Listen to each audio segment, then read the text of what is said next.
എല്ലാവർക്കും ലതാസ് രുചി സെറ്റിലേക്ക് സ്വാഗതം. ഇന്ന് ഞാനിവിടെ ഒരു പുതിയ സാധനമാണ് ഉണ്ടാക്കാൻ പോകുന്നത്. ഞാൻ അങ്ങനെ യൂട്യൂബിലെങ്ങും കണ്ടിട്ടില്ല, എന്നാലും ഇത് ഞാനൊന്ന് ചെയ്യാമെന്ന് വിചാരിച്ചപ്പോൾ നിങ്ങൾ കൂടി ഒന്ന് ഷെയർ ചെയ്യാമെന്ന് വിചാരിച്ചു. ഈ ഒരു സാധനം കണ്ടോ, ഇത് നമ്മുടെ ആഞ്ഞിലി ചക്കയാണ് ഈ ഒരു സാധനം. അപ്പൊ ഈ ഇത് പച്ചയാണ് ഈ ഇരിക്കുന്നത്. എനിക്ക് 2-3 പഴുത്തത് കിട്ടിയിരുന്നു. ഞാൻ അതിൽ നിന്ന് അതിന്റെ ചുളയൊക്കെ എടുത്ത് മാറ്റി വെച്ചിട്ടുണ്ട്.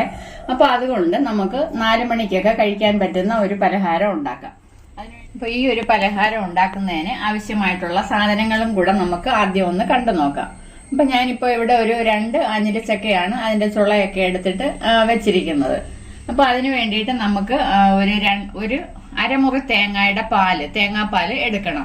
അത് ഞാൻ 2ആയിട്ടാണ് എടുത്ത് വെച്ചിരിക്കുന്നത്. അതിന്റെ തനിപ്പാല് വേറെ, പിന്നെ രണ്ടാമത് പിഴിഞ്ഞ പാല് വേറെ, അങ്ങനെ 2ആയിട്ടാണ് പാലെടുത്ത് വെച്ചിരിക്കുന്നത്. പിന്നെ നമുക്ക് വേണ്ടുന്നത് ഒരു 4 ടേബിൾ സ്പൂണോളം പഞ്ചസാര വേണം. പിന്നെ വേണ്ടുന്നത് ഒരു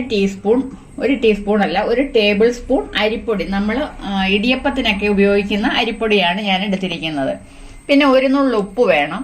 പിന്നെ ഒരു 3 ഏലക്ക, കുറച്ച് നെയ്യ്. ഇത്രയും സാധനങ്ങൾ വേണം നമ്മൾ ഈ ഒരു പലഹാരം ഉണ്ടാക്കിയെടുക്കുന്നതിന്. അപ്പൊ നമുക്ക് ആദ്യം ഈ ആഞ്ഞിലി ചക്ക ഈ 2ാമത്തെ പാൽ ഒഴിച്ചിട്ട് അടുപ്പേ വെച്ചിട്ട് ഒന്ന് വേവിച്ചെടുക്കാം. അപ്പൊ നമുക്കിതൊരു പാത്രത്തിലോട്ടൊന്ന് ഇട്ട് കൊടുക്കാം. ഇനി നമ്മൾ എടുത്തു വെച്ചിരിക്കുന്ന 2ാം പാലും കൂടെ ഒന്ന് ചേർത്ത് കൊടുക്കാം. എന്നിട്ട് ഇതിന്റെ കൂടെ ഒരു നുള്ളു ഉപ്പും കൂടെ. ഉപ്പ് ഒരുപാട് ഇടരുത്, ഒരു നുള്ളു ഉപ്പിട്ടാൽ മതി. അതിന്റെ മധുരം ഒന്ന് മെയിൻറ്റെയിൻ ചെയ്യുന്നതിന് വേണ്ടി മാത്രം. അപ്പൊ നമുക്ക് ഇത് അടുപ്പയിലോട്ടൊന്ന് വെച്ചിട്ട് കുറച്ച് സമയം ഒന്ന് തിളപ്പിച്ചെടുക്കാം.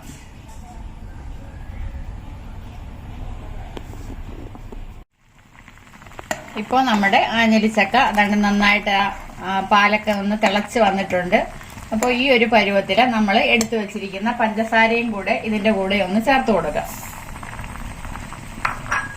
പിന്നെ നമ്മൾ എടുത്തു വെച്ചിരിക്കുന്ന ഏലക്ക ഇതേപോലെ ഒന്ന് പൊളിച്ചിട്ട് അതും കൂടെ ഒന്ന് കൊടുക്കാം.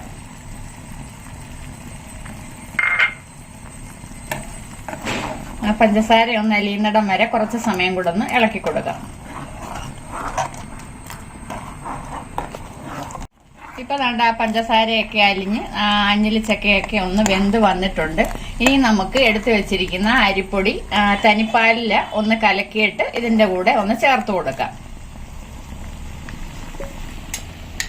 അപ്പൊ അരിപ്പൊടി ഞാൻ മറ്റൊരു പാത്രത്തിലേക്ക് ഇട്ടിട്ട് ഈ തനിപ്പാൽ എടുത്ത് വെച്ചിരിക്കുന്നത് നമുക്ക് അരിപ്പൊടിയിലോട്ട് ഒഴിച്ച് ഒന്ന് നന്നായിട്ടൊന്ന് കട്ടാതെ ഒന്ന് മിക്സ് ചെയ്തെടുക്കാം.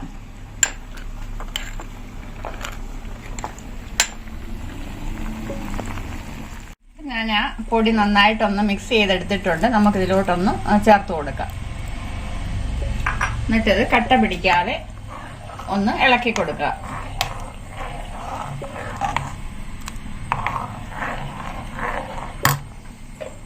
ഈ സമയത്ത് നമുക്ക് ഇതിന്റെ കൂടെ ഒരു ടേബിൾ സ്പൂണോളം നെയ്യും കൂടെ ഒന്ന് ചേർത്ത് കൊടുക്കാം.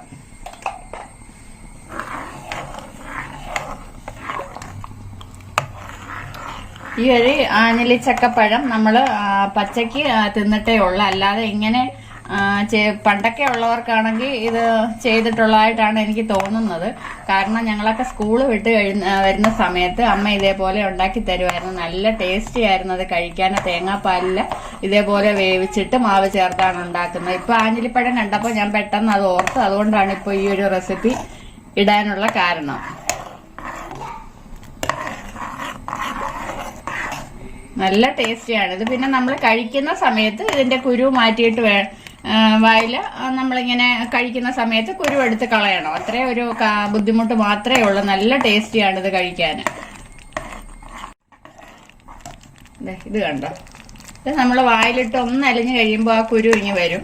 അതെടുത്തങ്ങ് മാറ്റിയേക്കുക, അത്രേ ഉള്ളൂ. ഇപ്പൊ ഇവിടെ ഏതാണ്ട് പാകമായിട്ട് വരുന്നുണ്ട്. കുറച്ചുകൂടെ ഒന്ന് കുറുകി കിട്ടിയാൽ മതി. തേങ്ങാപ്പാൽ എത്രയും നന്നായിട്ട് ചേർക്കുന്നോ അത്രയ്ക്ക് നല്ലതാണ് ഈ ഒരു പലഹാരത്തിന്. നമ്മൾ വെറുതെ കളയുന്ന ഒരു സാധനമാണ്. അത് വളരെ ടേസ്റ്റി ആയിട്ട് നമുക്ക് കഴിക്കാൻ പറ്റും.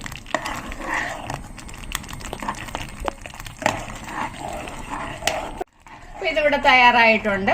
നമുക്കിതൊന്ന് ഓഫ് ചെയ്തിട്ട് ഇറക്കി വെക്കാം.